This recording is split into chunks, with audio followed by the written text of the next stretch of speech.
स्वागत है आप सभी का हमारे YouTube चैनल में। और आज हम डिस्कस करने वाले हैं वर्कबुक के क्वेश्चन आंसर्स। ये फोर्थ पोयम है after Blenheim. Read the extract given below and answer the question that follows. तो यहाँ पे ये एक्सट्रैक्ट है, ये थर्ड स्टेंजा है शायद। तो सबसे पहला क्वेश्चन है कि who was the old man, कि बूढ़ा आदमी कौन था। Who else were with him, और उसके साथ और कौन कौन था। वेयर वर दे, और वो कहाँ थे। तो Caspar was the old man, यही नाम है उस बूढ़े आदमी का। हिज ग्रैंड चिल्ड्रेन पीटरकिन एंड विलहेल्माइन, ये उसके पोता पोती हैं जो कि उसके साथ थे, were with him. They were sitting in the sun before their cottage, और ये कहाँ बैठे हुए थे, धूप में, अपनी कुटिया के पास, अपनी झोपड़ी के पास, दरवाजे पर। Why did the old man shake his head, जो बूढ़ा व्यक्ति है उसने अपना जो है सर क्यों हिलाया। हु फाउंड द स्कल, ये जो खोपड़ी मिली थी उस वो किसको मिली थी।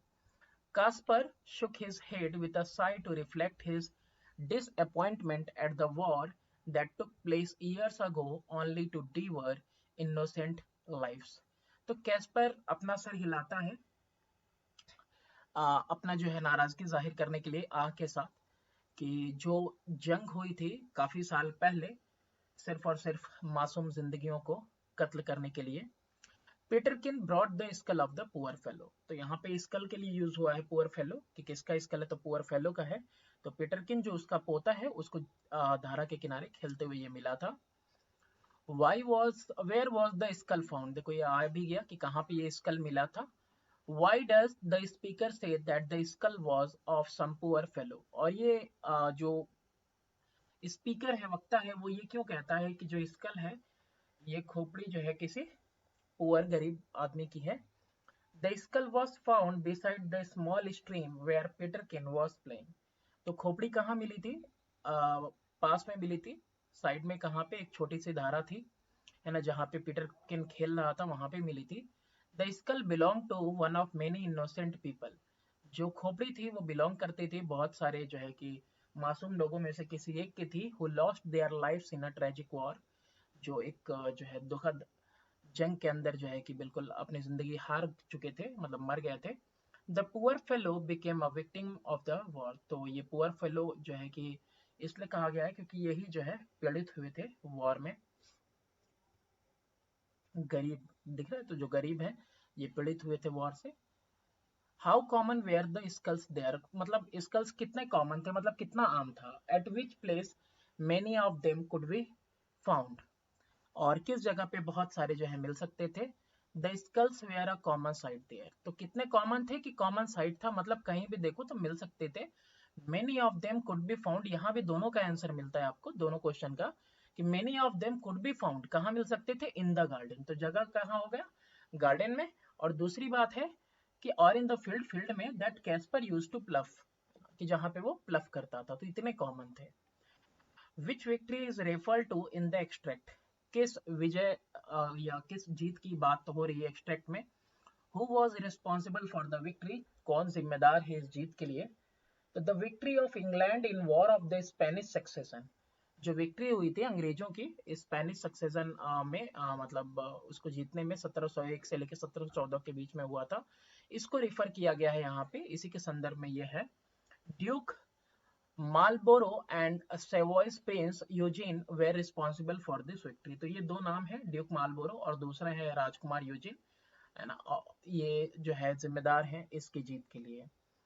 सेकंड है रीड करना है एक्सट्रैक्ट और जवाब देना है कि बताओ कि वो क्या था, किस चीज के लिए लड़ रहे थे। यंग पीटरकिन उसका पोता उससे पूछता है, ठीक है, तो उसकी जो पोती भी रहती है वो भी निगाहें गड़ा के देखती रहती है कि हाँ जवाब मिलेगा।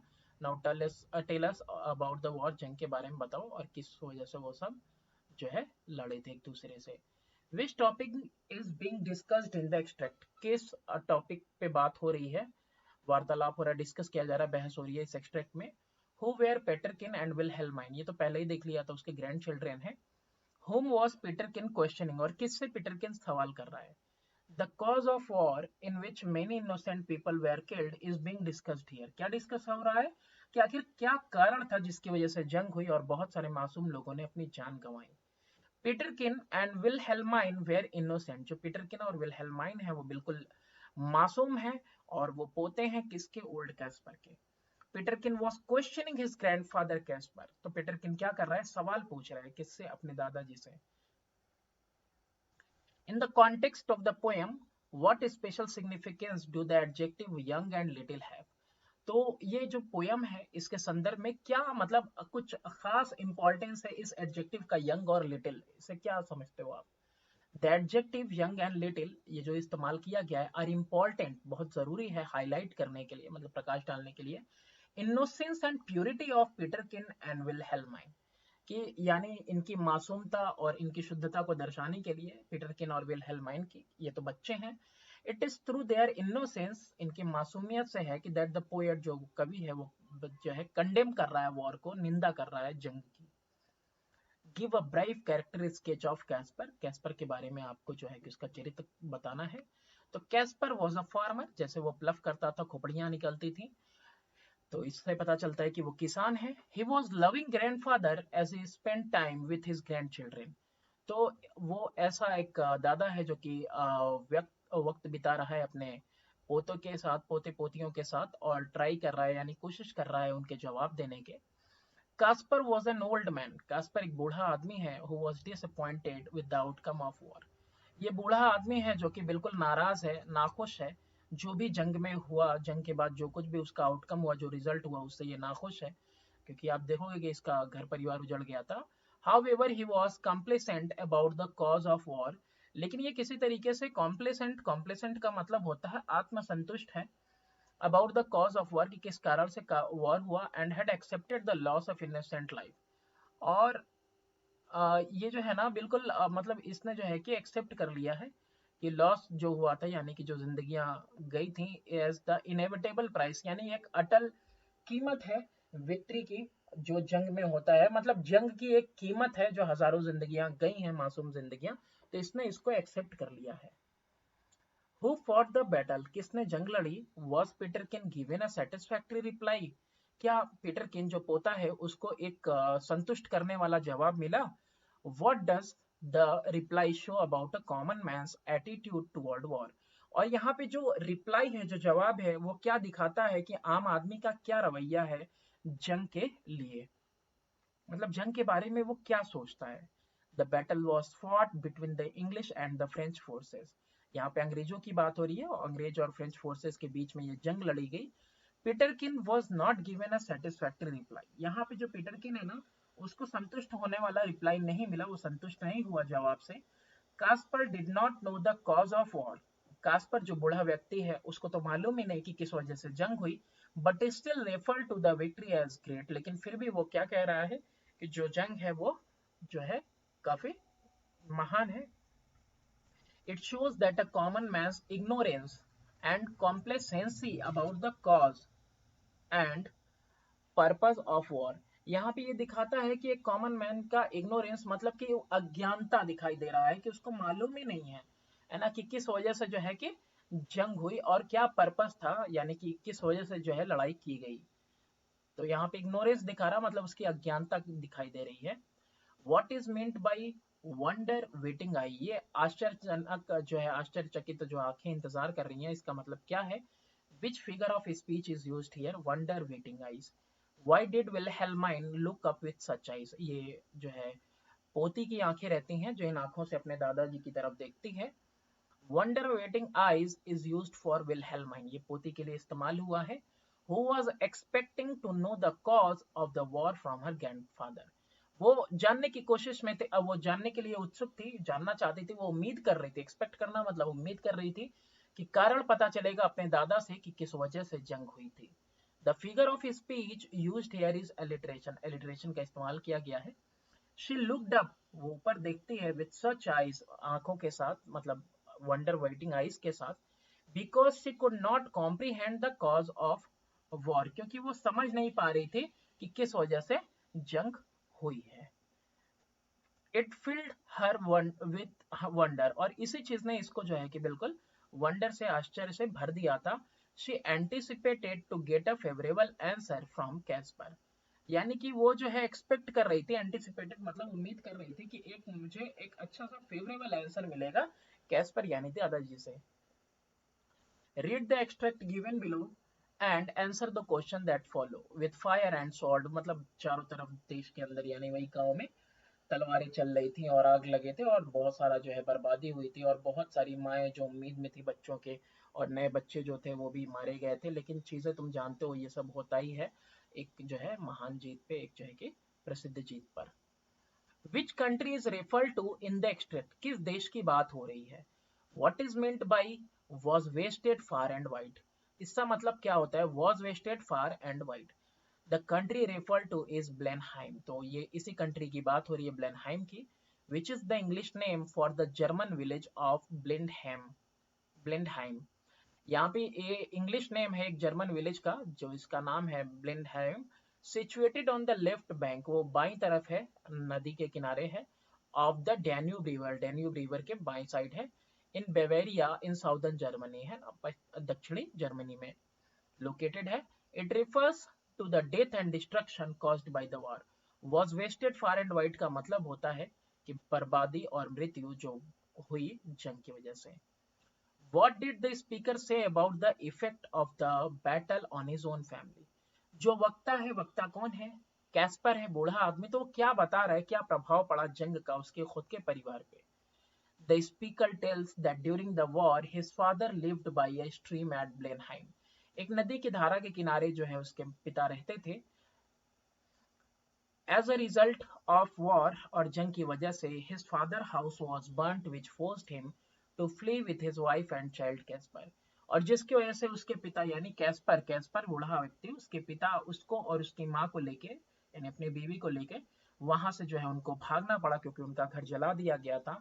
दे वेयर दस रेंडर्ड होमलेस, और फिर वो जो है कि दरबदर क्या थे, वो बिल्कुल हो गए थे होमलेस, यानी कि घर छिन गया था, कोई छत नहीं थी। What is meant by a childing mother? A childing mother का मतलब क्या होता है, देखो ये हो सकता है पोयम में अलग ही मैंने बताया हो, लेकिन यहाँ पे देखो इसका आंसर में अलग मिलेगा डिफरेंट, लेकिन कहने की बात मतलब वैसी ही है, चीजें थोड़ा सा मीनिंग में डिफरेंस है। यहाँ पे तुम देखोगे चाइल्डिंग मदर का मतलब होता है ऐसी माए जो कि बच्चा मतलब जनने के इंतजार में, बच्चा होने के इंतजार में है, एक्सपेक्ट कर रही है बेबी। वाई डू यू, गर्भ अवस्था वाली कह सकते हो। Why do you think the poet specifically point out many a childing mother, तो यहाँ पे क्या सोचते हो कि क्यों खास तरीके से इस वर्ड का इस्तेमाल हुआ है भाई, many a childing mother new born baby died. Childing mother is a phrase used for a mother expecting a baby, तो चाइल्डिंग मदर किसके लिए इस्तेमाल है, ये फ्रेज है एक तरह का, और ये उसके लिए है, इस्तेमाल होता है कि एक माँ के लिए जो एक्सपेक्ट कर रही है बेबी यानी बच्चा। The poet specifically refers to death of children, childing mother and newborn babies to underline not only the horrors of war but also the irony of a famous victory. तो यहाँ पे जो शब्द यूज हुए हैं ना चाइल्डिंग मदर और new born babies, ये इसलिए यूज किया है ताकि स्पेसिफिकली खास तौर पे कि अंडरलाइन कर सके ना कि सिर्फ वो भयावह दृश्य वॉर का जो जंग में होता है, किसी को भी मार काट दिया जाता है, नहीं देखा जाता है, गर्भावस्था में है, छोटा बच्चा है, मासूम है, बूढ़ा है, कुछ भी नहीं देखा जाता है। और इसके साथ साथ ये भी व्यक्त करने की कोशिश की गई है, एक व्यंग्य है किसके ऊपर, जो प्रसिद्ध जीत है उसके ऊपर एक व्यंग्य डालने के लिए इस शब्द का इस्तेमाल किया गया, इस लाइन का इस्तेमाल किया गया है। What do the last two lines in the extract tell you about the attitude of speaker? जो आखिरी की दो लाइन्स हैं वो क्या बताती हैं कि किस तरह का रवैया है स्पीकर का toward the event that he is narrating, उस इवेंट के लिए, उस घटना के प्रति क्या रवैया है, मतलब क्या सोच है उसकी जो वो बता रहा है, नरेट कर रहा है, जिसका वर्णन कर रहा है वो। What are your feeling for the speaker, तुम क्या सोचते हो स्पीकर के बारे में, तुम्हारी क्या भावनाएं हैं। The speaker has been conditioned by the perpetrators of war in such a way that he readily accepts the loss of innocent life as the price of the victory in war। यानी कि speaker जो है बिल्कुल सशर्त है किसके द्वारा, perpetrator अपराधियों के द्वारा, जो जंग के अपराधी हैं, इस तरीके से वो सशर्त किया गया है उसको कि वो उसने मान लिया, एक्सेप्ट कर लिया है कि जो भी जिंदगियां मासूम गई हैं ये एक कीमत है एक महान युद्ध के लिए, एक प्रसिद्ध जीत के लिए।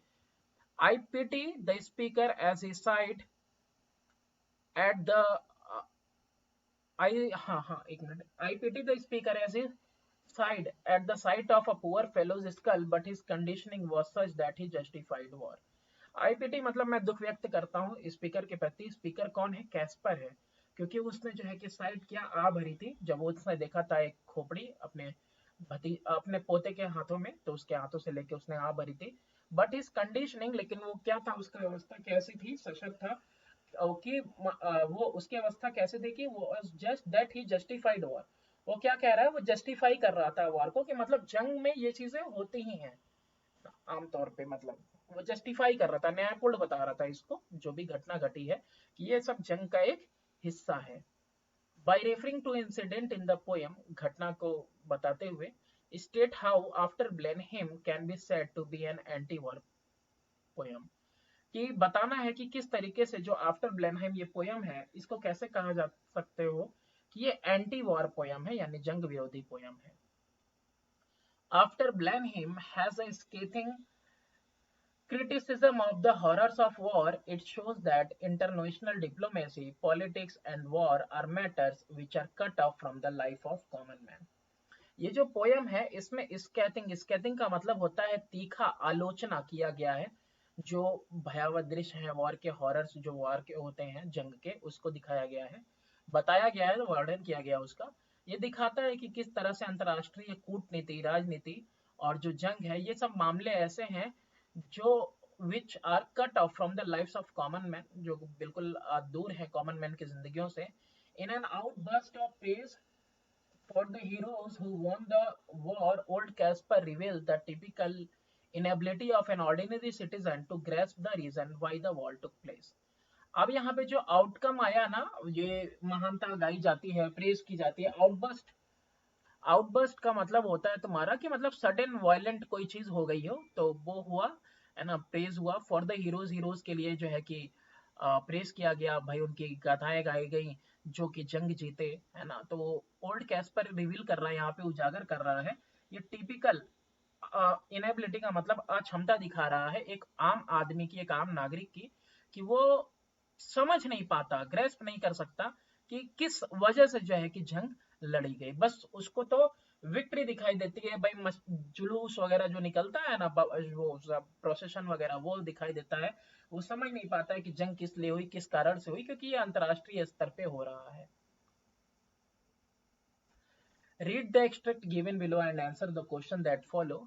वो कहते हैं कि ये एक बहुत ही जो है कि शॉकिंग दृश्य था, मतलब बिल्कुल झकझोर देने वाला, जब जीता गया मैदान को, क्योंकि वहां पे हजारों जो है लाशें थी जो कि सड़ने के लिए सूरज की रोशनी में छोड़ दी गई थी. लेकिन तुम तो जानते ही हो कि ऐसा प्रसिद्ध जीत पे होता ही है, हिस्सा है ये. To whom does they in the extract refer, they किसके लिए कहा गया है. Why do you think the sight was shocking even the battle was won? और ये क्यों कह रहे हो कि जो दृश्य था वो बहुत ही मतलब शॉकिंग था, जंग जीती जा चुकी थी लेकिन फिर भी वो तुमको हिला देने वाला दृश्य था, क्यों ऐसा सोचते हो. They refers to those who must have reported the entire battle scene and its after effect to Casper. दे का मतलब है उनसे, क्योंकि यहाँ पे बात ही हो रही है कि दे सेड, उन्होंने कहा था. तो ये कहने वाले कौन है, ये कहने वाले वही हैं जिन्होंने पूरा का पूरा जंग देखा होगा और उसके बाद का इफेक्ट वगैरह देखा होगा और बताया होगा कैस्पर को. Kaspar experience the war only as a child, क्योंकि कैस्पर तो बच्चा था जब उसके पिता जो है फ्ली किए. This is account of war to his grand children is not first hand. तो इसका मतलब वो खुद का अनुभव नहीं बता रहा है जंग का, उसको तो बस बचपन की पिता की बातें याद है, लेकिन वो जंग के बारे में बता रहा है जो उसने सुना है दे से, देने यानी उनसे सुना है जिन्होंने देखा है इस जंग को अपनी आंखों से और इसके आउटकम्स वगैरह को. द साइट वॉज शॉकिंग, और जो दृश्य था वो काफी झकझोरने वाला था, शॉक करने वाला था, because the war was won at the price of 1000 lives. हजारों जिंदगियों की कीमत पे वो जंग जीती गई थी. The sight of many thousand bodies lying rotting in the sun was gruesome. ये दृश्य देखा जा सकता था कि हजारों लाशें जो है बिल्कुल पड़ी हुई हैं सड़ने के लिए सूरज की रोशनी में, बिल्कुल कुरूप, वॉज ग्रूसम, बिल्कुल कुरूप मतलब भयंकर, भयावह, डरावना. Which famous victory is being referred to in the extract, किस प्रसिद्ध जीत की बात हो रही है इस एक्सट्रैक्ट में. कौन जिम्मेदार है, who were responsible for this victory, इसके लिए। तो the victory of England in the war Spanish succession 1701 से 1714 तक चला, is referred to here Duke Marlborough and Savoy's Prince Eugene, Savoy के प्रिंस जो है राजकुमार यूजीन, वो रिस्पॉन्सिबल है इस विक्ट्री के लिए। ये आंसर हम लोगों ने पहले भी देखा है एक्सट्रैक्ट में। What is the tone of the last two line, आखिरी की जो दो लाइन है ना उसका टोन क्या है जो एक्सट्रैक्ट की है। What according to you the poet want to convey in this line, वो क्या दिखाना चाहता है। लास्ट दो लाइन देख लेते हैं, but thinks that like you must be, ठीक है, वो क्या दिखाना चाह रहा है। The tone is ironical and sarcastic, ironical मतलब बिल्कुल व्यंग्यात्मक है, और sarcastic मतलब वही ताना भरा है। The poet wants to question the utility of waging a war, यहाँ पे जो पोएट है वो सवाल कर रहा है, सवाल करना चाहता है कि क्या जरूरत है एक जंग छेड़ने की, which causes destruction of both human life and property, जो बर्बादी लेके आता है, तबाह कर देता है दोनों को, इंसानी जिंदगियों को भी और संपत्तियों को भी। State clearly how was how has the poet created an atmosphere of devastation caused by war in the poem, कि बताना है, साफ तौर पे बताओ कि किस तरह से जो कवि है उसने एक वातावरण बनाया बर्बादी का जो जंग की वजह से होता है पोयम के अंदर। The devastation caused by war is reflected through the following, तो जो बर्बादी है वो देखो निम्नलिखित लाइन से आपको दिखेगी। The presence of skull all over the field, चारों तरफ खोपड़ियां हैं फील्ड के अंदर, जहां भी है प्लस शेयर निकाल के देता है खोपड़ी। Casper's family rendered homeless when Casper's father's dwelling was burned, dwelling का मतलब होता है रहने का स्थान।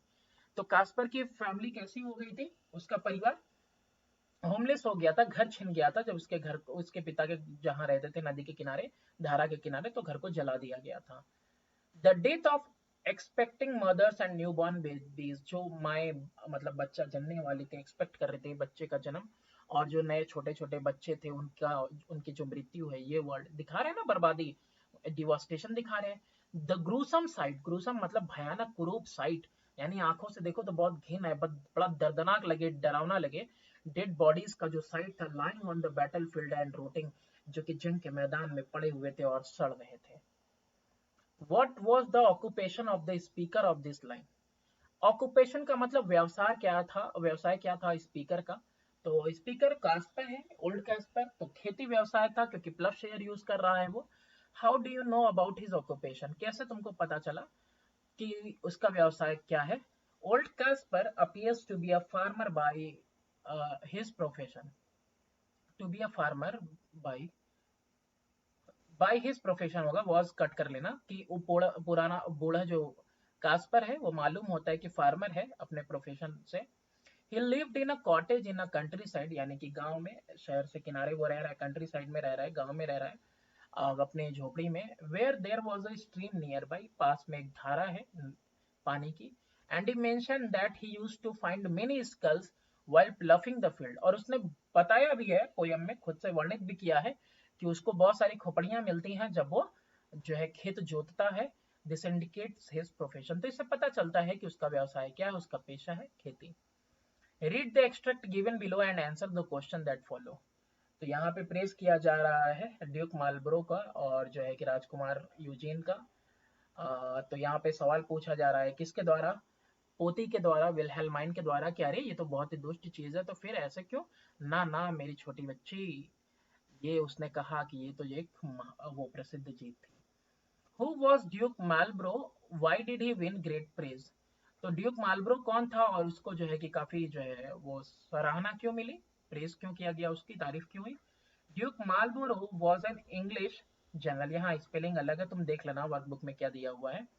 ड्यूक मालबोरो एक इंग्लिश जनरल था, he was the commander of British forces, commander था ब्रिटिश सेना का, इन द वॉर वॉर में of the Spanish succession. He was praised because he defeated the French forces, तो इसको जो है कि क्यों इसको सराहा जा रहा था, इसकी तारीफ की जा रही थी क्योंकि इसने जो है फ्रेंच फोर्सेस को, जो फ्रेंच सेना है उसको हराया था। हु वॉज प्रिंस यूजीन, ये प्रिंस राजकुमार यूजीन कौन है। Why does the poet refer him our good Prince Eugene, कि हमारे अच्छे राजकुमार यूजीन। Prince Eugene was an Austrian general born in France, ये प्रिंस यूजीन कौन है, ऑस्ट्रियन जनरल है जो कि फ्रांस में पैदा हुए थे। He is referred to as our good Prince Eugene, इनको इसलिए कहा गया because with Marlborough he defeated French at Blenheim, क्योंकि इन्होंने what thing according to Wilhelmine was wicked, ये जो विल्हेल्माइन पोती है इसके हिसाब से कौन सी चीज खराब थी, दुष्ट थी। Do you agree with her comment, इसने जो टिप्पणी की क्या उससे आप सहमत हो। Give reason to support your answer. Wilhelmine did not approve the praise that Duke and Prince Eugene received because she considered their act of killing innocent people in the name of victory as wicked. तो विल्हेल्माइन ये इसको approve नहीं करती, सही नहीं ठहराती जो तारीफ की जा रही है ड्यूक की और राजकुमार यूजीन की, जो तारीफ उनको मिली, क्योंकि वो कह रही है, वो कंसीडर कर रही है कि जो उन्होंने कर्म किया यानी जो मासूम लोगों को मारा गया जंग के अंदर, वो बहुत ही खराब चीज है, विकेट चीज है। तो ये विकेट इसी के लिए कहा जा रहा है। Yes her comment is appropriate, हाँ मैं भी मानता हूँ कि इसकी ने जो टिप्पणी की है वो बिल्कुल सही है, as it is the common man, क्योंकि ये आम आदमी होता है हु हैज टू सफर, जिसको कि सब कुछ झेलना पड़ता है।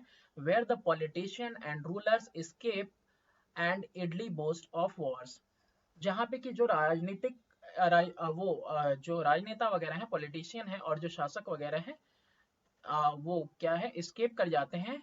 And idly boast of war, idli boast of war का मतलब होता है कि बंगाल में वो जो है कि जंग की जो है कि वो का बखान करते हैं, घमंड से जो है जंग के बारे में बताते हैं, है ना। तो जंग,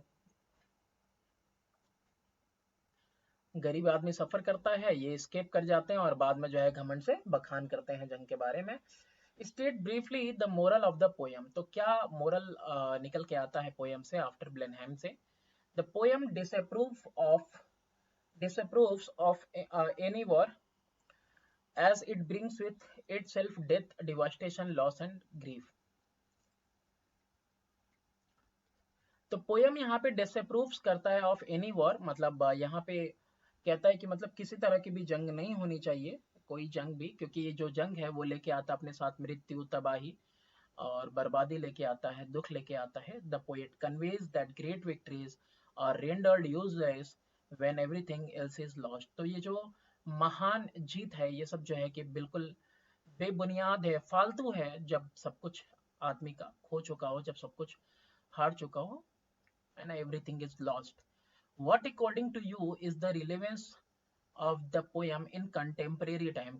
कंटेम्परेरी, ये तो हिस्ट्री की किताब है कंटेम्परेरी वर्ल्ड, तो कंटेम्परेरी का मतलब होता है समकालीन वक्त की बात कर रहा है, उस समय की, तो क्या रिलेवेंसी है। Give reason to support your answer, तो अपने जो है आंसर को सहारा देने के लिए आपको जो है कारण बताना है। Poem is relevant as it has a universal appeal, तो पोयम जो है कि हाँ रिलेवेंट मतलब हाँ संबंधित है, क्योंकि इसमें यूनिवर्सल अपील है, प्रार्थना है। और क्या प्रार्थना है universally. The poem is timeless and can be read irrespective of time it was written in, ये ऐसा नहीं है, मतलब टाइमलेस का मतलब कि किसी भी समय में लिखा हो गया हो, लेकिन किसी भी वक्त में इसको पढ़ा जा सकता है, irrespective of the time it was written, कोई वो नहीं कि मतलब कब लिखा गया। It is the common man and innocent children who suffer in a war, जब कभी भी जंग होती है, पहले के जमाने में हो आज के जमाने में हो, जब भी जंग होती है एक मासूम आदमी, मासूम बच्चा और एक आम आदमी ही झेलता है जंग में। Modern politician dismiss the death of innocent people in war by referring to them with the impersonal phrase collateral damage. आजकल के भी नेताओं को देखो ना, वो क्या कहते हैं कि जब कभी जंग वगैरह होती है तो जो मृत्यु वगैरह हो जाती है उसको क्या बताते हैं, ये कोलेटरल डैमेज बताते हैं, यानी डेथ इंजरी वगैरह हो जाना वो सिविलियन का, जो कि कनेक्टेड नहीं रहता है सेना वगैरह से, मतलब कुछ काम वगैरह कर रही थी, कार्य वगैरह कर रही थी, उसमें कुछ ऐसा हुआ जैसे कि कई बार जो है कि गुंडे मवालियों को जो इनको एनकाउंटर करना होता है तो उनके साथ गोली बारी में जो है आम आदमी को भी गोली लग जाती है, तो इस तरह की चीजें होती हैं। तो पॉलिटिशियंस क्या करते हैं, इसको इग्नोर कर देते हैं और कनेक्ट करते हैं किसके साथ, ये एक इम्पर्सनल फ्रेज बताते हैं, कहते हैं कोलेटरल डैमेज हो गया। Thanks for your time, do subscribe and